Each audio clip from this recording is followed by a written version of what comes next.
Welcome to bright minds. आज हम लोग देखेंगे कि जैसे ये क्वेश्चन आता है ना। ये एसएससी की क्वेश्चन है। इसमें ये क्वेश्चन ऑलरेडी आया हुआ है एसएससी में कि root under six plus root under six plus root under six plus and so on, यानी कि ये कहां तक जा रहा है, आपको ये चलता जा रहा है, कंटिन्यूअस है। तो इसकी वैल्यू बतानी है ना। तो इसकी वैल्यू बतानी है। तो इसमें क्या बताया गया है, देखिए शॉर्टकट ट्रिक क्या बताया गया है। सिक्स का दो फैक्टर होगा, 2 into 3, राइट।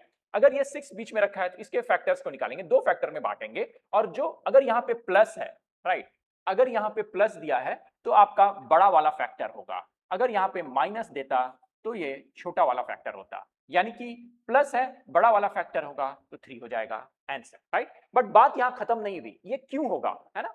तो आज हम लोग देखेंगे इसके शॉर्ट ट्रिक के बिहाइंड का सीक्रेट, है ना। इस शॉर्ट ट्रिक के बिहाइंड का सीक्रेट हम लोग आज समझेंगे। ये कैसे है, क्यों ये 2 into 3 है, तो आपका ये दो फैक्टर में ही क्यों, और बड़ा वाला अंक ही क्यों, है ना। तो समझिए इसका मेथड है √6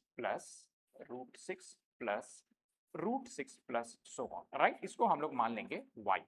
इसको क्या मान लेंगे, y, राइट।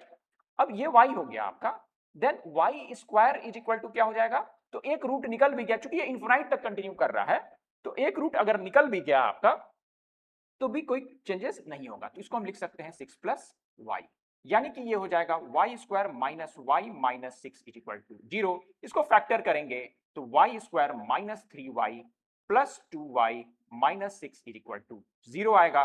यहां से कॉमन लेंगे y तो हो जाएगा y माइनस 3 एंड प्लस 2 यहां से कॉमन लेंगे तो हो जाएगा y minus 3 is equal to 0। तो ये हो जाएगा आपका y plus 2, right, and y minus 3 is equal to 0, right. तो यहां से बात निकल के आती है, अगर ये गुना ये बराबर 0 है, यानी कि आपका या तो y plus 2 is equal to 0 होगा, यानी y हो जाएगी आपका -2, या फिर y minus 3 is equal to 0, यानी कि y हो जाएगा 3, राइट। तो ये 3 हो गया आपका। अब समझिए ये वैल्यू रूट में है तो ये कभी भी निगेटिव नहीं होगी, y हमेशा ग्रेटर देन इक्वल टू 0 होगा, कभी भी निगेटिव नहीं होगा, यानी ये आंसर कट गया। तो ये आपका आंसर हो जाएगा y इज इक्वल टू 3। तो जब प्लस में है तो यहां पे क्या आ रहा है, माइनस आ रहा है ना, क्योंकि यहां पे क्या है, प्लस में है। जब यहां पे माइनस में होगा, ये चीज माइनस में होगी तो यहां पे प्लस आ जाएगा, और तब हमारा छोटा वाला अंक आंसर होगा, तो यहां माइनस आएगा और यहां पे प्लस आ जाएगा। तो ये है इसके बिहाइंड का सीक्रेट। क्या मेथड है इसका, क्या, तो ये फैक्टराइजेशन मेथड से बनता है, ये क्वाड्रेटिक बन जाता है ना, और ये फैक्टराइजेशन मेथड से सॉल्व करके इसका आंसर आता है, राइट। तो सीक्रेट याद रखेंगे तो आपको शॉर्ट ट्रिक भी याद रहेगी। अब आप समझ पाएंगे ऐसा क्यों होता है ना। और भी